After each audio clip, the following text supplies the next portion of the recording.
So I've got one question for you. What would you do differently if you could go back 10 years, 15 years, maybe in your 20s or 30s, and you had your first paycheck, or not even just a first paycheck, a regular paycheck or salary? What would you do differently with it? How would you ensure that the money that you're working so hard for, if you put it away in a savings account or whatever, how how could you guarantee, or at least potentially put it into something else that you know would give you a bit of a return on money? Hey, what's up, guys? So if you're new to this channel, welcome. I want to just share a few things with you about sort of my take on some of the things that maybe I wish I could have done differently in my 20s or 30s, and some of the things that you could possibly do now with your money. So whether that's putting in a bank account or maybe something else, maybe like an investment or even starting a business. Um, Stick around. You might find this interesting. So, here's the thing. Um, how many times have you thought, maybe over the years or even months, or maybe you even thought about starting it, that you had a plan to maybe put some money aside, so £20, £50, £100, whatever it was. Was there any time that you started doing something like that, where you started putting some money aside, and then maybe all of a sudden you kind of lost interest with it all, or something came up that you thought, oh, I just need to indulge in this thing, or you saw a new pair of trainers that you really wanted, and they cost £50, and that £50 you were supposed to put in your savings account. And then fast forward to a year later, maybe even a few months later, or a couple of years later, and you realize £50 a month, 2 years later, could have amounted to a whole lot of money in your savings account. Now, here's the twist. Um, if I just look at it from my personal point of view, I think if I had a salary, I obviously do have a salary, but if I was like maybe, let's just say 10 years ago, in my 30s or 40s, in my 30s, what would I have done differently? I think the most important thing to point out here is that saving is all about strategy, right? So as I mentioned before, you had £50 a month, and if you wanted to save it, you could have saved it by putting it in a savings account and all that kind of stuff. But what if I told you there's a better way to save? And that saving would have been putting that money into a stock exchange. Yes, I mentioned those two words, stock exchange. Now, here's the thing. I read somewhere that only about 15% of people in the UK invest in stocks and shares ISA. Now, when we look back at the stocks and shares in general, since its inception, which is about in the 1920s, has always had a rate of return of at least 8%. Sure, there's some years where, the markets would have gone up and down. Whatever stocks you'd have been invested in would have gone up and down, depending on the climate of that time of the year. But here's the thing: over a period since the 1920s to today, what you will see is, and I covered it in one of my previous videos, you would have seen that the stock exchange, if you invested in I don't know, let's just say an ETF. Now ETFs, and I don't want to go too much into the jargon, but an ETF essentially is a whole bunch of stocks grouped into one fund. So say, for example, the S&P 500, I think it has over, well, it's got thousands of stocks in it. It's predominantly a tech run fund. And in that fund, you will find a lot of different stocks and shares of companies, basically. So you'd have a range of stocks in there. As an example, tech stocks, say, for example, called the Magnificent Seven. So that's your Amazon, your Tesla, your Google or Alphabet, your Netflix, Microsoft will be all in there. I think that's five, but there's two more that I've missed. Apple, and I can't remember what the last one is. So all those groups of stocks would be in there, and then you'd have a host of other individual stocks and shares that'll be in there. And the reason why those have proven to be so popular is because if at any one point, if one stock never does really well, they're simply replaced by another one. So really, it's kind of I would say, a sure way of guaranteeing return on stocks and shares. Um, because as we know, the stock market can go up as well as down, and any money that you invest can go up as well as down. So you can lose it basically. But the advantages of having an ETF is that it's more robust and it kind of equalizes your rate of return. So whilst shares may go down, it's a better strategy, if you like, than going for individual stocks because some individual stocks can be quite volatile. You can invest in individual stocks, but you can end up losing all your money. The power of ETF is that it diversifies and it balances underperforming as well as overperforming stocks. So you can, over a long period of time, we're talking like 5, 10 years and above, you can have some rate of return, and then you can then decide what to do with that, with those returns. Now, what I would do, have done differently, and I think that's what this video is all about, is I would have put, rather than doing £50 per month in a savings account, I would have put that in a low cost, or yeah, low cost uh trading platform, and invest my money in the stocks and shares through that platform. And I would have just, you know, continued doing that every month for the past 5 years, 10 years. And what you would find for long-term investing, because let's be honest, this is more about long-term investment. This is about, you know, saving for the future or creating wealth. And here's the thing. Over rate of return, as we have just shown, a rate of return over consistently longer period, i.e., 5, 10 years, and even up to 20 years, your money grows faster than it would in sitting in a savings, in a normal savings, in a bank account. And and the reason I say this is this. So let's just say that in the last 10 years you would have been saving, I don't know, let's just say £10 a month or whatever, or even £20 a month, whatever it is. So let's take a number. So let's just say in the last 10 years, you managed to save £5,000. Now, that £5,000 wouldn't necessarily be the same value in 5 years, 10 years time, because we know due to inflation, any money that you put in a bank account that you save, and even if we drill it down much lower, so £100, if you had put £100 in your bank account in 2024, with 2025 now, that £100 would only be worth £80 in 2025. And that's due to a number of things. The main thing being inflation, because prices go up, the cost of living goes up, as we're seeing now.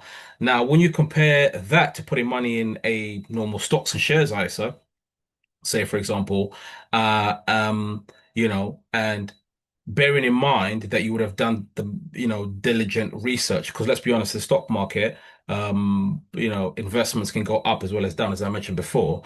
And just to put in another disclaimer here, just to let you know that this is not financial advice. I'm just giving you what's not common knowledge, but publicized knowledge, maybe not on a higher level. That money invested in the stock exchange, when invested wisely, and with research and with due diligence, can almost guarantee you at least a rate of return of at least 8% over a long period of time. Now, that percentage is not set in stone, because we know it can vary. It can go down to as low as 3% and even 0%, because it all depends on what you invest in. But we know, just purely from looking at the stock market, that when money is invested wisely in the right type of funds, in the right type of stocks, you can have a return of at least, 6% and above. Um, and I think that's the thing to just caution with you, because obviously the rate of returns vary in the stock market. Some years you can have money sitting in an account for 1 year, the return can be only as low as the rate of return can only be as low as 3%, but in some can be as high as whatever you want to be. It just depends.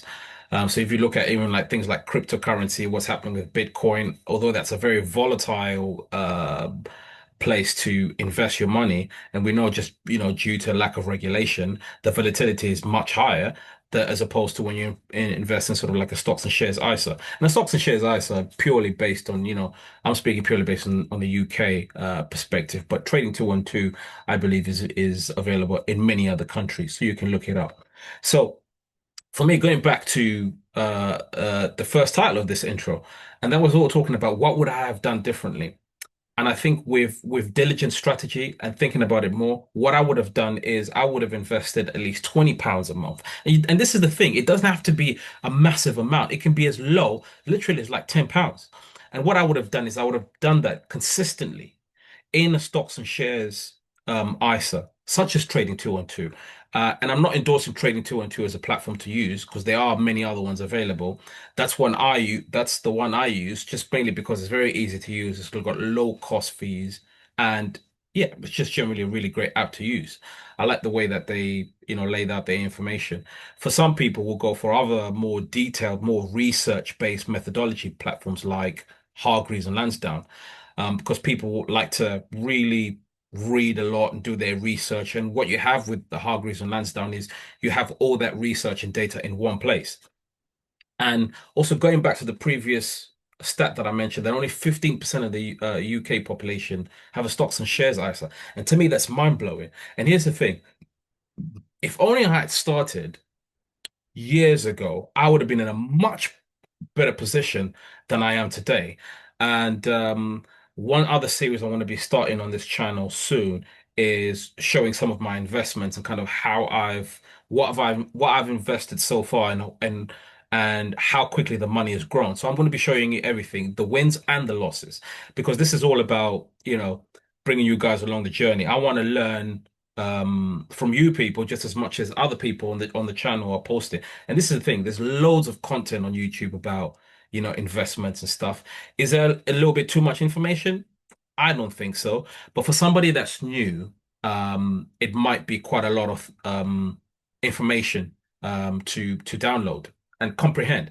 And this is why I'm making this video, because I feel like for me, somebody that's a little bit older, some of the things I would have done differently and some of the things, some of the knowledge, I didn't really have access to because let's face it, this is not something that, that was readily available to all of us. So, and this is why I'm kind of wanting to change the narrative, at least for my family and my family's future, and all about wealth building, is that you can put money in a savings account, but really, that's not what, that's not what's going to build your wealth. In terms of if you're starting off small, for somebody that has a multi-million pound company or that has enough money that's, they want to, go into the property game if they got 40, 50,000, yeah, probably you can put that money in a savings account. That's great. For me, with the information that I know, the knowledge that I have now, that wouldn't be the first thing I would do. So whether I had £40, £4,000, 40, £50,000, £140,000, best believe the first place I'd be thinking of putting my money in, or maybe even thinking, the place that I'd be going to will be putting my money in the stocks and shares ISA.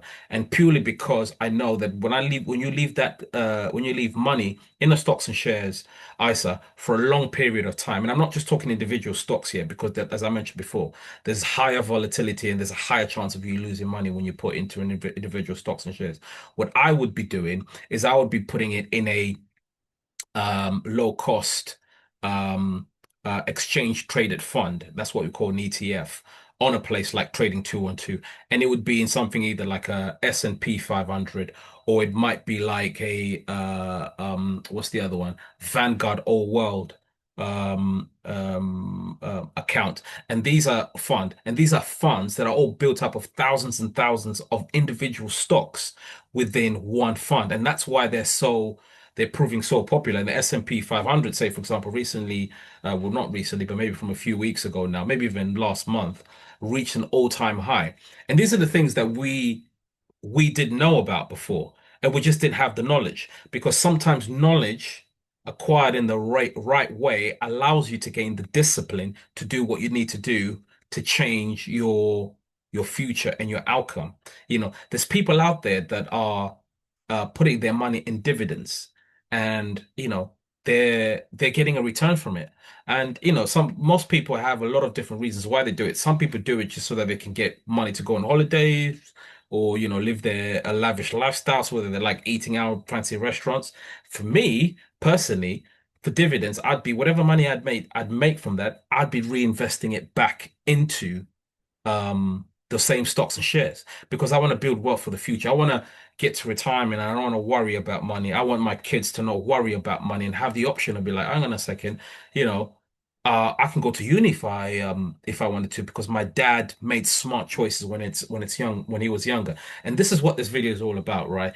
It's about what can I do differently? What can you do differently today? If you after watching this video, if you decide that you want to just put your money in in a savings account, that's absolutely fine. That's your prerogative because you feel safer that way. But here's the thing, banks have risks. Stocks and shares or the stock market have risks.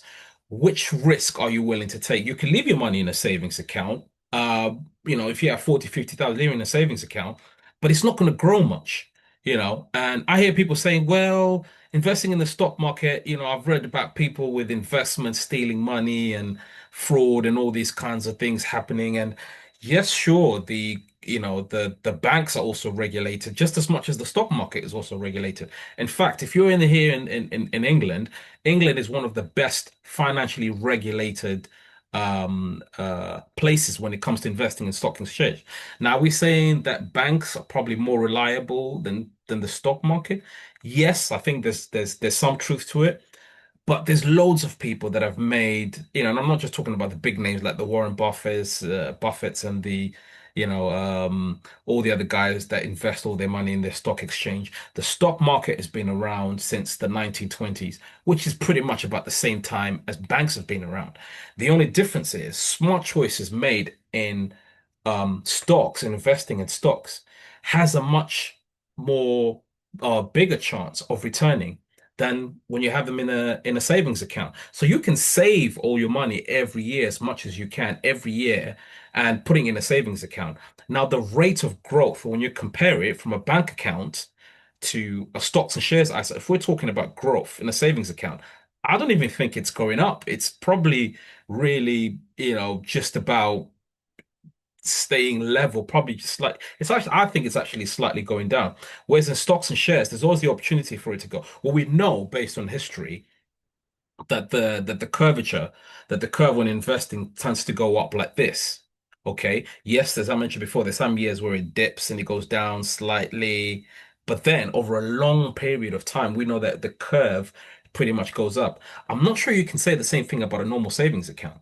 So here's the thing, and I'll say it again, knowing what I know now, and to be honest, I've already started. So I've begun to take the initiative now because let's be honest. Some people would think, oh, it might be too late in your 40s and your 50s and your 60s. It's not.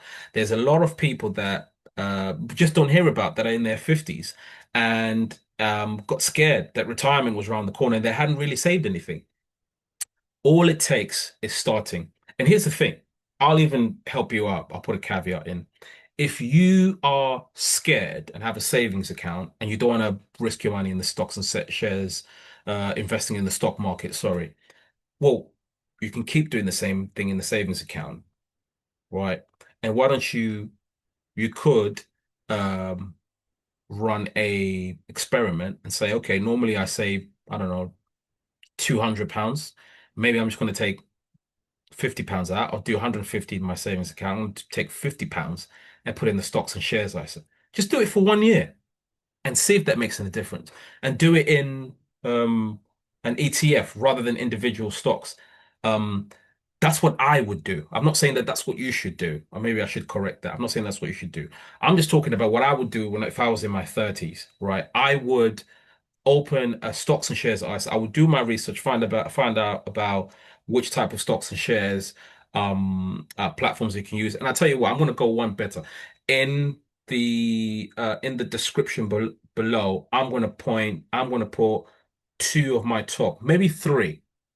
Maybe we'll try and go for five of my top platforms that I would use if I was starting again, if I was starting in my 30s and I didn't know if I decided, okay, I didn't want to save my money in a say normal savings account, I want to start to invest in the stocks and shares ISA. I'm going to put five accounts, okay, that I would start, and I'll put that in the description below, okay. And here's the thing: if you want to come along with me on my trading 212 journey, I'm going to put the link below as well with my code that you can use if you want to come along with that journey with me. Because let's be honest, I'm all about changing narratives. I'm all about changing my future as well as my family's future. And I think savings, putting money in a savings account is cool and all that kind of stuff if you want to carry it. But if you want to change the game, if you want to level up, Or as one of the other YouTube guys that I listen to that does really well um with their investment portfolio. You just got to do it scared sometimes. So for me, that's what I would do. That's what I would do if it was in my 30s. I would open a stocks and shares platform, stocks and shares ISA platform if you're in the UK, and I would start by putting £50 a month in there, and I would just sit there, and I know it would grow, and I would watch it grow, and then maybe after a year is I would increase that amount. Um, and that's what I would do with my salary. So I would cut back from all the things that I necessarily didn't need. I might cut out my Costa because I love a bit of Costa. I will cut that out. And I'll start putting £40, £50, as I mentioned before, on a monthly basis. Put it in an exchange traded fund on Trading 212 or Hargreaves Lansdown or any other of the trading platforms. There are even some companies that run their own ETFs. I mentioned Vanguard. You can just open an account. Although one thing I'd be slightly wary of is they're now charging, I think it's, I can't remember what it is, £35 a month or something like that for investing. But when you do it on a platform like Trading 212, there is no, or there are some fees, but they're really, really low cost fees. So it's much more advantageous to do on that. And here's the thing, let's be honest, we live in an incredibly tough time right now. With the cost of living all around the world, and we need to be smart with our money. So I think, investing it is a wiser choice, and that's what I would do if I was starting again. I would be a bit more disciplined. I'll have my strategy, and I'll think about what I want to achieve long term. What is it that I want to achieve? Is it I want to have I might have had, like, say, for example, a pension I already be paying in, which I do through my work, but I won't be able to access that until I get to a certain age. So if I wanted to have a cash readily available to me, stocks and shares ISA would be my go-to, because I know as I'm building it over the years, and if I decide I don't want to wait till 55 or 60 or 65, whatever it is, to retire and get my pension, I've got cash in this in the stocks and shares ISA that I have immediate access to, and I can get that out and I can use that. So that's what I would do differently. And I would cut back from I wouldn't necessarily call it silly. And I think that's why the strategy is the most important word here. I will think about what I want to do in the future. I want a goal. I want to be able to do certain things. As I mentioned before, some people just want to travel. Some people want to go around the world. You know, and they use dividends for that. So years of careful planning, strategizing, saving, and putting that investment into any type of dividend can can reap rewards in the future. Because let's be honest, when you get to your 30s or 40s, you do have to start thinking about these things. And these are not things we're taught in school. These are not things we're taught in university. And let's be honest, there's a reason for it. But anyway, listen, thanks a lot for staying with me this long and listen to me ramble. I hope some of this information has been useful. These are just some of the things I was thinking about in my head, and sometimes I've got nobody else to share with, so I thought maybe just come in here and talking to you guys about it. And I know that this information is going to help somebody out there. If it helps just one person, hey, that's a job done for me. So just want to say thanks for watching. Please don't forget to subscribe and like, comment, and even share it. If you know somebody that's thinking of investing and they don't know how, share this. They might be useful for him. Until next week, so I post another video. Stay cool. Peace.